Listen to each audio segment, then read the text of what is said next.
Hello, BookTube. There's an inaugural BookTube event on the horizon. BookTube at War starts in July.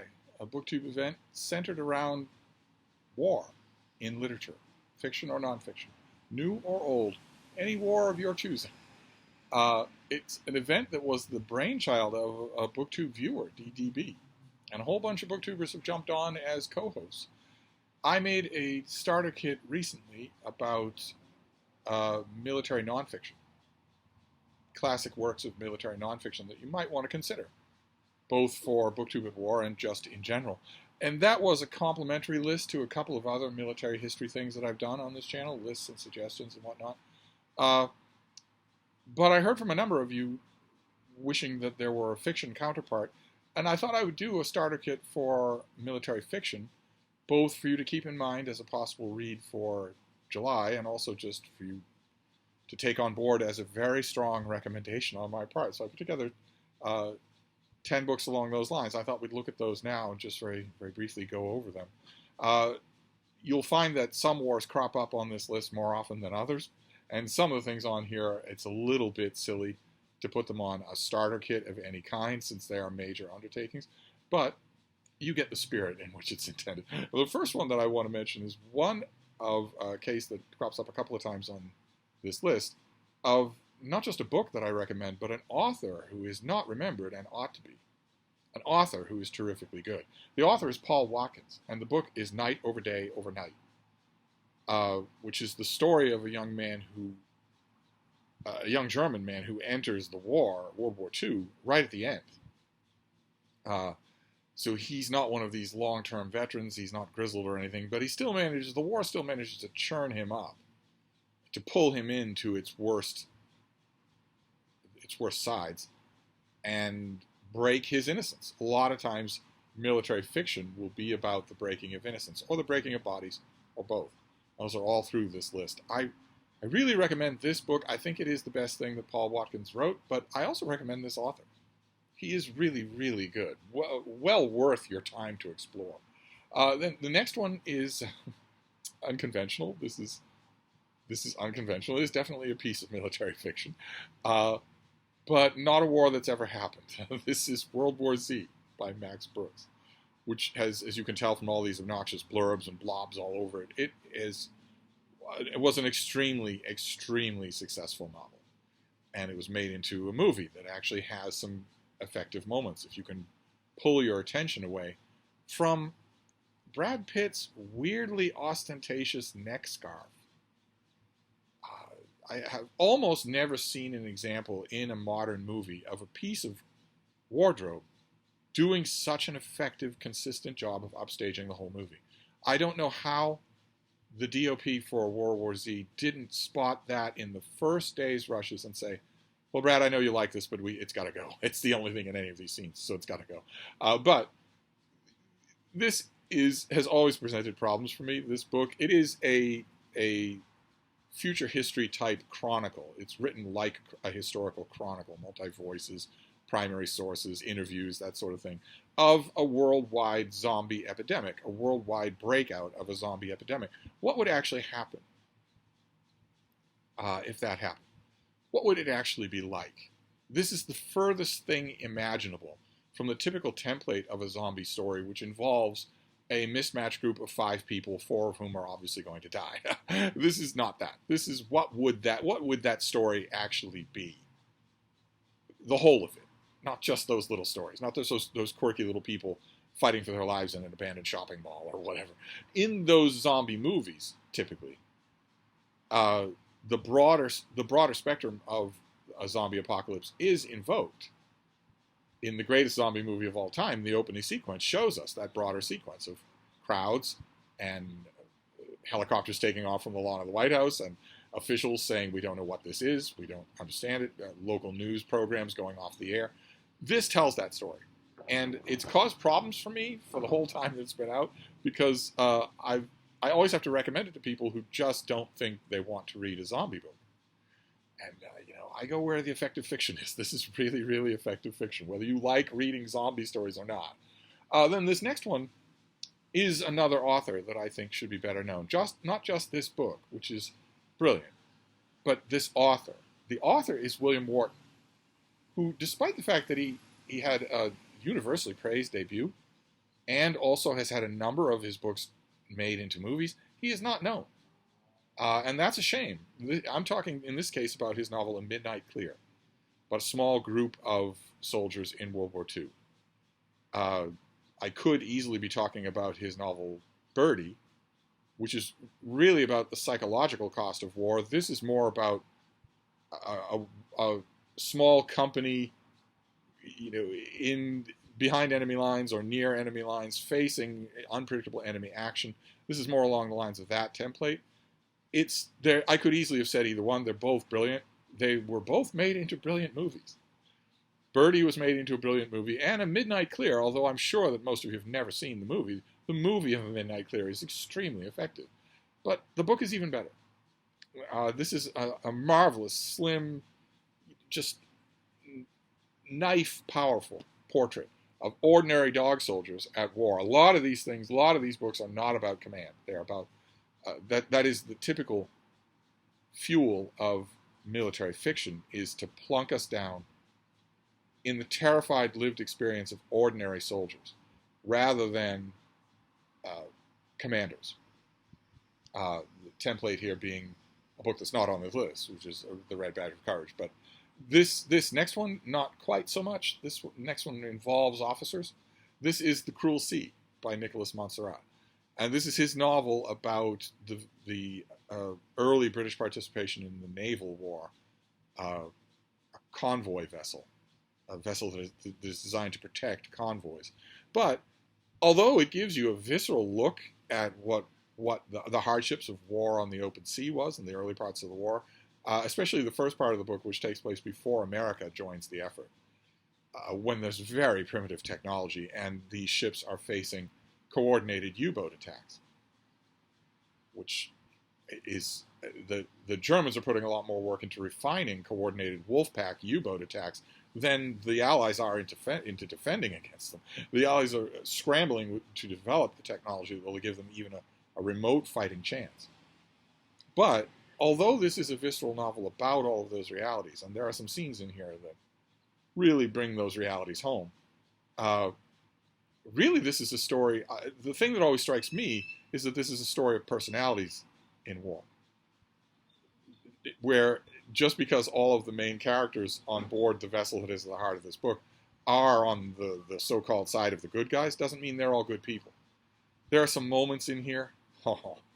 There are some moments. The Cruel Sea is, I think, the best narratively sustained effort that Nicholas Montserrat ever did. All of his books are characterized by great moments. There are great moments in literally everything that he wrote. I just read a very weak novel of his, and it had great moments, great scenes. I firmly believe, I'll never know, I'll never talk to him on that, but I firmly believe that he organized his books around those moments. I don't think he came to them as he was groping forward with the plot. I think they came to him, and then he wrote books around them. But I could be wrong about that. Certainly it feels that way. And this book has a few of those moments that when you hit them, you'll know what I mean. It's widely regarded as his masterpiece. I tend to agree with that. Then this next one has a lot of competition. This is a Vietnam War novel. And I don't know that it's in print anymore. I don't know that this author's works are available. It could be that he is another example of not only a book that I'm recommending, but an author as well. But this is The 13th Valley by John Del Vecchio. And it's a Vietnam War novel about an ordinary guy who, the way of the Vietnam War, or the way of a lot of wars, is you're an ordinary guy, you're conscripted, your number comes up or whatever. You go to war and you don't know what you'll be facing. In your thoroughly civilian life, you may have been a telecommunications expert. That might mean you're manning a radio in a hot fire zone in country, facing the Viet Cong, facing live fire with no preparation. You've had boot camp, but nothing's prepared you for the reality of that at all. Nothing could. This is terrifically done. It's not quite as eloquent as A Midnight Clear or the Paul Watkins book, but it's still terrific, as are all the things that this author wrote. And then our next author is tremendously famous. He wrote one enormously famous book. He wrote other books, though, and I am not recommending his enormously famous book, although it could go on a list like this. If I made sort of a popular, very accessible list like this, then his masterpiece would be on here, and A Red Badge of Courage would be on here, and I could think of a few other things. The Naked and the Dead by Norman Mailer would be on here if I made that kind of a list. I still could. BookTube at War hasn't happened yet. It still has time to do more lists. I could. The starter kit is not exclusive at all. I could make 10 of these. But this next one is James Jones, and this is his book, The Thin Red Line.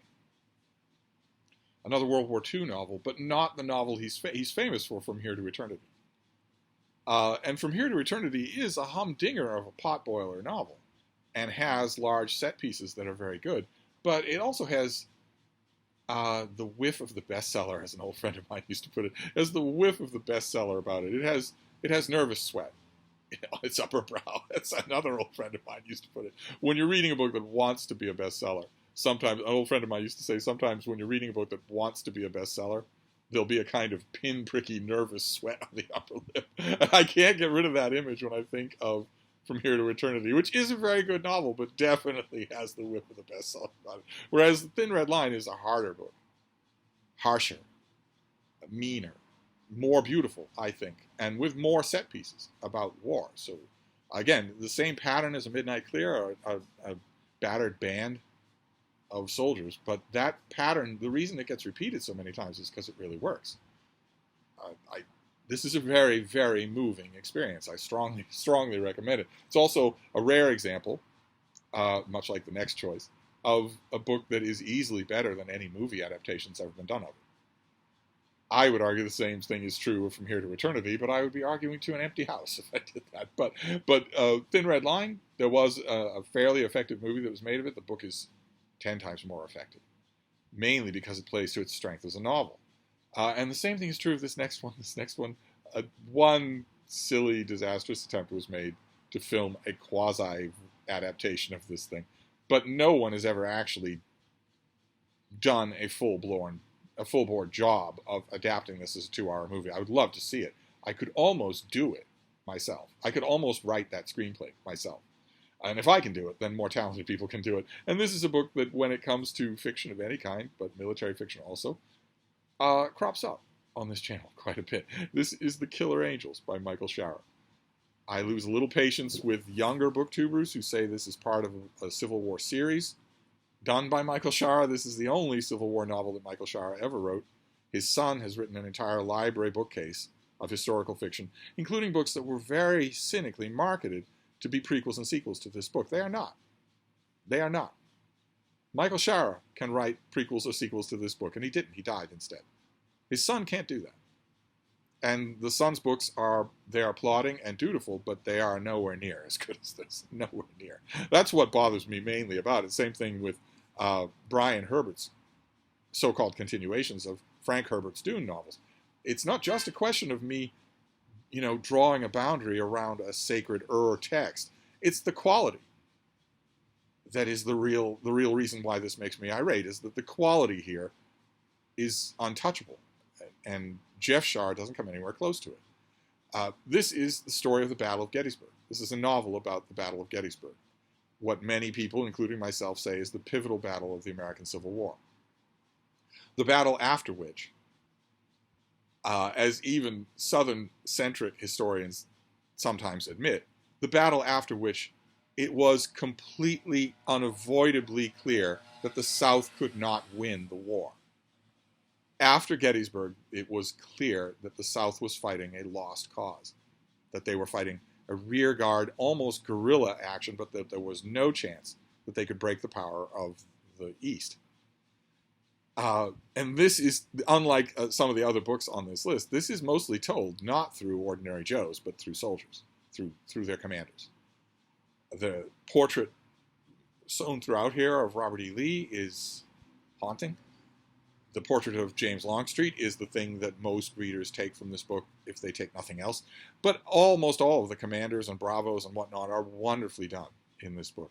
The 21st century, 2023 blue checkmark censorious criticism of this book would be that slavery is almost never mentioned. And you're not allowed to write about this, to write about the Civil War in fiction or nonfiction without that being your only focus, you will leave that kind of criticism behind very quickly in this book, very quickly, to move on to the glory of this narrative. The novel starts from the very close narrative viewpoint of a Confederate spy. And I've often thought that was a mistake that Michael Shaw typically didn't make. He was a ruthless critic of his own work. And I often wonder why he left that in when he was looking at this book for the last time before it went off. Why didn't he take that scene out or revamp it so that it didn't give the wrong impression? If you read that first scene, you think that The Killer Angels is going to be a lot like, Freedom by William Safire, a gigantic doorstop of a thing about the American Civil War. That's going to have a million points of view, and a lot of them will be anonymous nobody characters that you're not going to care about or ever hear about again, never did hear of. And in The Killer Angels, that's not true. It's the only scene in the book that isn't. Apart from that, you are dealing with people and names you can find in the history books, and it works better that way. But I understand the narrative choice that he was making to bring us as the reader, fugitive and sort of furtive, into the presence of these great figures. That's why he did it that way, so that we would feel that way in entering the narrative. It's wonderful. It's one of the only works of fiction that I have ever known in my life where I have guaranteed it. I used to guarantee it to my customers in the bookstore. I used to say, if you don't like this, if you buy it and you don't like it, I'll buy it back from you. And no one ever took me up on that. Whether they liked historical fiction or not, whether they liked the American Civil War or not, it absolutely does not matter. I got a lot of takers on that, and that was a lot of fun to do. That was always a fun thing in the bookstore. The dispiriting thing about timid readers and snobby readers is that I made that same guarantee for World War Z, and no one ever took me up on it. not that no one ever returned and said I'd like my money back, but no one ever took the challenge. It's just sometimes snobbery wins overall. This thing at least gets through the door, and you're going to love it. Then this next one is kind of underscores the silliness of this being a starter kit, but I think you know what I mean. On a starter kit for military fiction, there are a couple of things that have to be there. There's no way around it. Although this is not a starter book. This is War and Peace by Leo Tolstoy. The war is right there in the title. And the evocations of war, the boredom of it, the tedium of it, the shattering terror of it when violence comes upon you, the long aftermath of it, the costs of it, moral and otherwise, they are wonderfully done in this book. It's 1,500 pages long. It's the ultimate Everest of fiction reading, but you've got a whole month. The whole month of July is BookTube at War. You might want to, if you've been putting this off for a long time, you might want to dip in and give it a try. It's a remarkably multi-voiced, remarkably human book. Just an effortlessly brilliant thing. I shouldn't say effortlessly because Tolstoy worked a lot on this, draft after draft after draft. And if he worked hard on all those drafts, draft after draft after draft, his wife worked even harder, making sense of his handwriting, clearing it all up, proofing it 7 times, 8 times, a 1,500-page work. Nevertheless, War and Peace has to be on the list for a starter kit. And then this next one we just saw recently on this channel. This is by Lothar Gunther Bogheim. This is the English language translation of Dasput. This is his book about, again, the template is a battered, furtive group of soldiers and their adventures during a war. Seen that a few times on this list so far. That is basically what this is as well, only this time it's on the other side. It's on the German side, and it's on a submarine. Most of it is on a submarine, so this is a very intentionally claustrophobic reading experience that I just had opportunity to reread. So I've read this now 3 times, and it's tremendously effective. It definitely belongs on this list. And thanks to a very popular movie about 150 years ago, this thing, the movie's popularity flushed many hundreds of thousands of paperback copies of this English language translation into print. They're not in print anymore, but those are out there. Those paperbacks that look just like this are out there if you want to find this and give it a read. This next one is, we'll go way back. We'll go back to ancient times. This is Stephen Pressfield's novel, Gates of Fire, about the Battle of Thermopylae, the Greeks versus the Persians. And it's tremendously good. I love Stephen Pressfield's work, just love it. His latest novel, I'm drawing a blank on the title of it. I reviewed it, and I thought it was amazingly good. Weirdly, a lot of critics and most of his fans seemed a little lukewarm on that latest book, but I didn't see what their problem was, unless it was just that they were so head over heels in love with this book. This is by far the most popular thing this author's ever written. By far, by a wide margin. It's also, not that this matters, popularity doesn't matter, but this is also one of the most popular works of military fiction in modern times. There is not a U.S. military base anywhere in the world that doesn't have battered copies of this thing. People are always reading it. Actual soldiers are always reading this. I don't know if it's that much vaunted sobriquet required reading at West Point. I don't know if that's true, but I know that it's read endlessly at West Point and at Sandhurst and every other military academy in the Western world. And there's a reason for that. It's not just that everybody, not everybody, but all of the weightlifting incels that join the military for all the wrong reasons, all of them are thinking that they're going to be Gerard Butler in the 300. They're all thinking they're going to man the gates of Thermopylae alone. That's the wrong reason to like this book. There are a whole bunch of right reasons to like it. This is historical fiction done tremendously well. And it, like the best of historical fiction, it also has an added effect I've never known it not to, of making a first-time reader want to find historical accounts of this war and this encounter and this one battle. If historical fiction is so good that it sends you off to primary sources that are in nonfiction, it's my friend. It's doing a real good job. Then this next one is a big panoramic thing. You got to have one of those on a list. War and Peace certainly qualifies, but I thought a modern one might do as well. And I've recommended this as well many times. This is The Winds of War by Herman Wouk, and it also has a sequel, War and Remembrance. I wish that I still had. I used to have these two in mass market paperbacks in a little box set. I don't anymore. That box set's probably $70 or $100 on eBay. So I'm not going to buy it secondhand. The Brattle will provide. But this is a big, sprawling story that is meant to show you all aspects of World War II.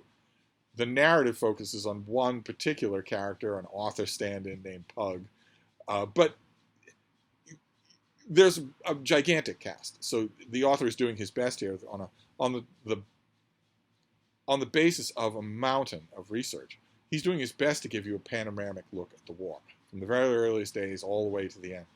And it's absorbing reading. Again, I don't want to sound this note too often, but much like with 13th Valley or Thin Red Line or War and Peace, this is, I think, easily the best thing this author ever wrote. A big, muscular thing that's not, it doesn't have the depth of a lot of the things that we've been talking about here, but it definitely has the breadth. It will certainly pull you in. It's a huge reading experience, but it will certainly pull you in. Then we can go to the American Civil War again, but not the Red Badge of Courage. That is not on this list. I figure you've all read it already, or if not, it'll take you 30 minutes to read, so it doesn't need to be on mine. It doesn't need any help from me. Whereas this thing is by Stephen Becker. I've recommended it on this channel a few times, but that was probably 5,000 videos ago. This is When the War is Over. And it's an American Civil War novel about a luckless young man. Most of these books have a luckless young man on their cast of characters.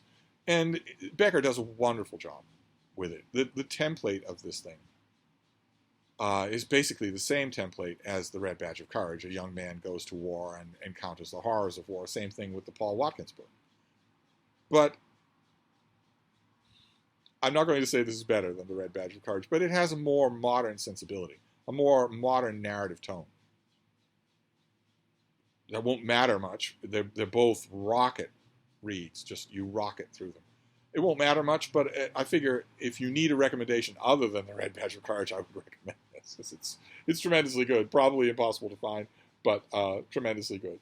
And then we can wrap up this list in the only place that we were ever going to wrap up a list like this, especially in June, especially for me, and that is the Iliad.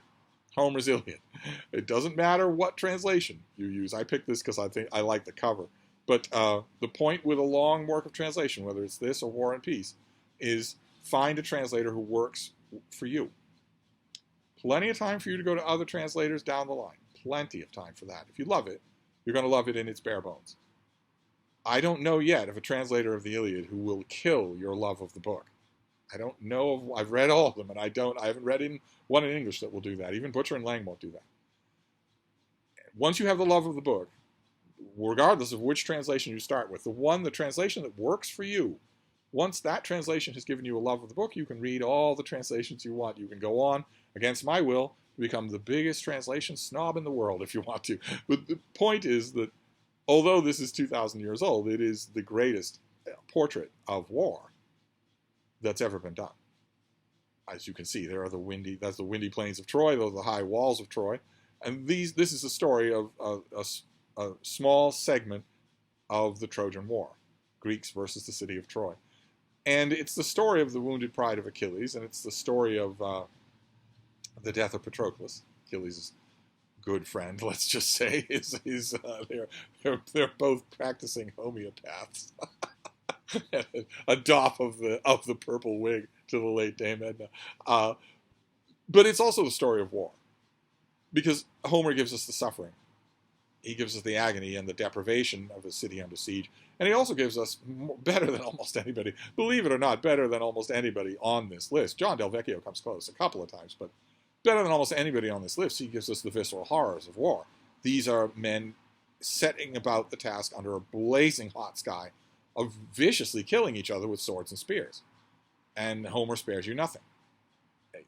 He rings his narrative all around with narrative bric-a-brac and gimmicks designed to help a poet remember thousands and thousands of lines of verse. But the raw immediacy of the battle here, no punches are pulled at all. None whatsoever. And that makes a difference. That really does. There are more punches pulled in Tolstoy, in War and Peace, than there are in this book that predates Tolstoy by 2,500 years.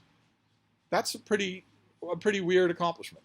That's a pretty strange thing. The reason that this couldn't possibly not be on my list right now is because I reread the Iliad every year. I am right now deep in a slow, loving reread of the funeral of Prince Hector. So I'm getting ready to finish up this year's reread of the Iliad. So I had to put this on the list. If you haven't tried it, then there's probably a discrete list of reasons why you haven't tried it. If you haven't ever tried the Iliad, probably you are intimidated by its age. Probably you are intimidated by its en medias res nature, plopping you down in the middle of a story, telling you nothing about it. Or you're intimidated by its form. This is verse. This is a long verse poem. This is a long work of verse. And none of those reasons should be valid at all. Its age doesn't matter at all. So let's take that right off the list. It's immediate. It's speaking straight to you. So its age doesn't matter. The in medias res problem I understand, but you've never been in a better position to inform yourself about this book. It's not like there are spoilers here, right? It's not like you think Achilles lives or that Troy lives. You can read up on all of this. Read as many plot summaries of the Iliad as you want. Go on Wikipedia or wherever. Read them to your heart's content. Bone up on them. And then launch into the poem. And the third part, it being in verse, well, first of all, there are a number of really good translations that aren't in verse. It's not necessary that you translate an ancient Greek verse work in verse. Not only is it not necessary, there are plenty of people, including some translators, who would argue it's not even possible. There are plenty of really good prose editions of this if the verse format is really bothering you. It shouldn't be. It shouldn't be, but if it does, you don't need to do that. There are plenty of prose translations to choose from, and much like the in medias res problem, it's not going to matter once you get hooked up in the story. Once you know what's going on, you'll be spellbound. There's a reason why this thing still exists, why it's still taught and revered, why everyone puts it on a list like this. There's a reason why. It's not just mindless genuflection. It's tremendously vital as a work. So I want to end this starter kit with a silly exhortation in Homer's defense. I know that Homer doesn't need defending. Few of the other authors on this list are forgotten and should not be. James Jones was a better writer than he's usually given credit. Most people consider him to be fair to middling only because they only know from here to eternity. Paul Watkins, William Wharton are forgotten. John Del Vecchio is forgotten, and they shouldn't be. So this is a starter kit. I can almost guarantee that you will love almost every book on this list, and that's really the point of a starter kit. So that's it. I've done nonfiction and fiction for BookTube at War. What's left for me to do in terms of preparation is to do some kind of a TBR. So I'll make a separate video on that. But this is a starter kit for military fiction. I could easily make more of these, but these will do. These are all substantial recommendations. I can wholeheartedly recommend all of them. So, hope you enjoy some. I'll wrap this up for now, and I will see you soon. Thank you, BookTube.